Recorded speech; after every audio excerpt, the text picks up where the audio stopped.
Credit cards are a double-edged sword. Used correctly, they give you travel perks and protection. Used poorly, they become a cage of debt that can take decades to escape. Today I'm showing you how the credit card companies profit off you and how to flip the script. The minimum payment lie. Credit card companies want you to pay only the minimum. Why?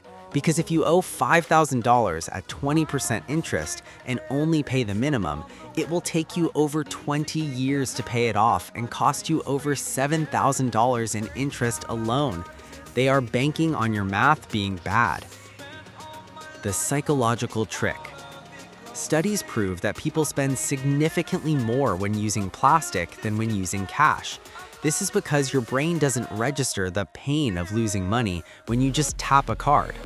You aren't just spending money, you're spending your future time that you haven't even worked for yet. The 30% utilization rule. Your credit score is vital for buying a home or car in the USA. To keep it high, never use more than 30% of your total limit. If your limit is $1,000, don't let the balance go over $300. This shows banks that you are responsible and not desperate for credit. How to pay it off fast. Use the debt avalanche method.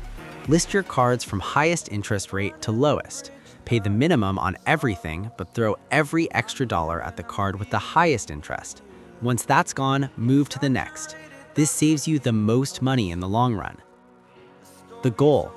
Your goal should be to treat your credit card like a debit card. Never buy what you can't pay off in full by the end of the month. Tomorrow, for day 13, we talk about lifestyle creep, the silent killer of dreams.